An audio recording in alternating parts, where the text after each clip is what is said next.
Thanks, Sims and Nosy. As we continue now, effective money management is crucial for couples, as it can either be a significant source of stress and conflict or foundation for building trust, communication, as well as a stronger relationship.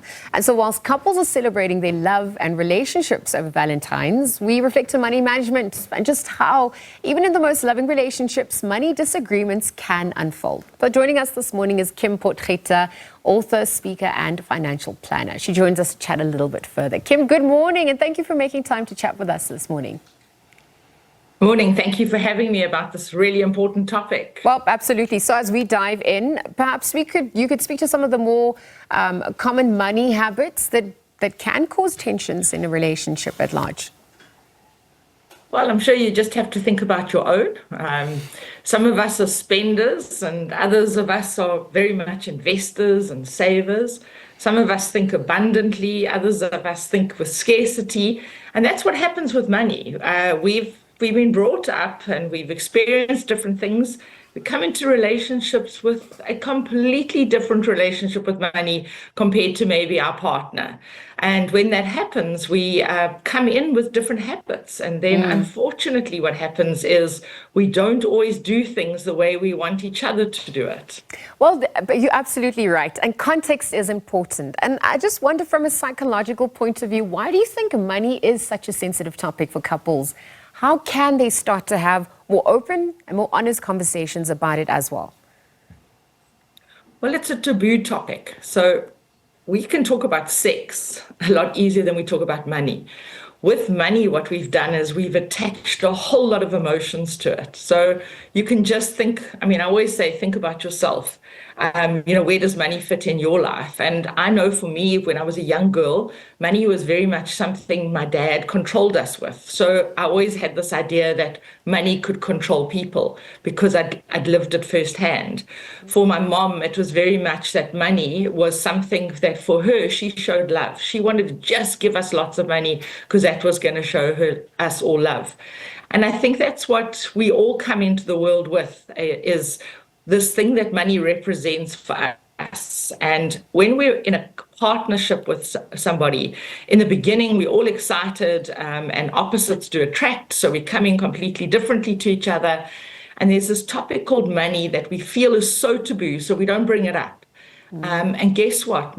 Often the first time we talk about it is when we're having a disagreement about it. Yeah. And that is so not the right way to do it. Yeah, no, clarity is kindness, regarding any topic. And I wonder then, if we're looking at some of the solutions, even just because you have identified, the different money personality types, how then can couples set shared financial goals that will work for both of the partners, given that they are different? What are some of the common goals that they can strive for then? Okay, so the first place to start is to have the conversation when you're not having a disagreement, to find a neutral place. As a CFP professional, I always advise people to get a financial planner to do it with. It is nice to have a coach to do it with, neutral place. And then when you're doing it, you start looking at long-term goals of what you want to achieve. So say you want to really afford to send your child to a private school. That's a goal that you've got. Now that's your financial goal together. Now you work on what does each of you have to contribute to get there. So for me, it's really important that you set the goals together, but you won't necessarily get there the same way. We earn differently. As we've said, we don't always have to have joint bank accounts. We're doing everything together, controlling each other, but we know what we're trying to achieve and we work towards it. And I think we both have to come up with a goal that we're trying to achieve as well.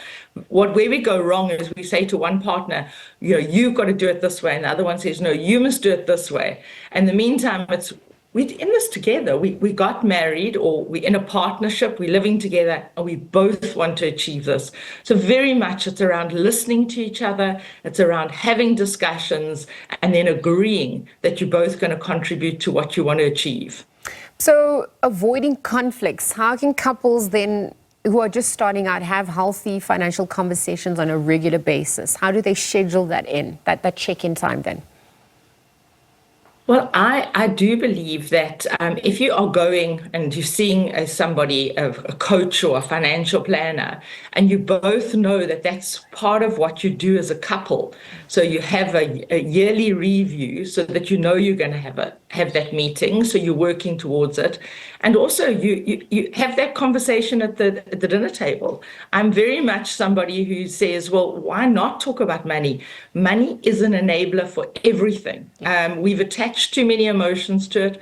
We've given it too much power because we're not talking about it. So anything we don't talk about, it causes way more conflict. So start talking about it. Sit at the dinner table in a normal conversation, chatting about these kind of things. If you do have children, my big word of encouragement is start speaking to them early.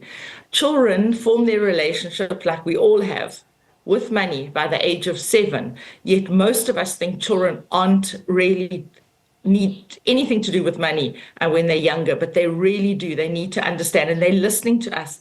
They're watching us. So when we're in conflict about it, they grow up to be in conflict about it. So have it in a neutral place where you give it respect, but you put it in its right place. After all, money is supposed to be your master, it's supposed to be your servant, not your master. So make sure that you bring it into that place. So, those are such wise words, and thank you for sharing that. Kim, I just wonder, because you've done so much work with couples and people alike, what are some of the important things that you've learned, over the years? What do you also hope couples will be taking from your work? I'm asking this because it sounds like a lot of inner self-development, understanding your own inertia is what's actually going to help the dynamic at large.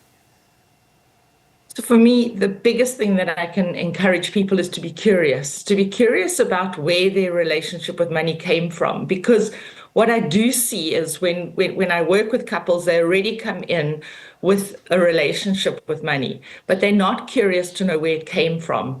And most of it came from our childhoods.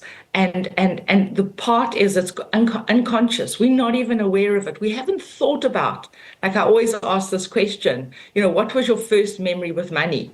And then when the client starts explaining it, they start getting an aha moment about why they think about money the way they do.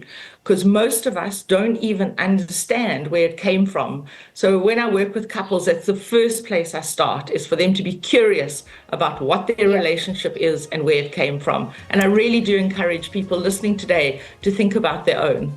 Kim Potgieter, thank you so much for joining us this morning and for those wise words. Kim Potgieter is an author, speaker, financial planner, again, sharing her expertise with us on how to navigating financial differences amongst couples.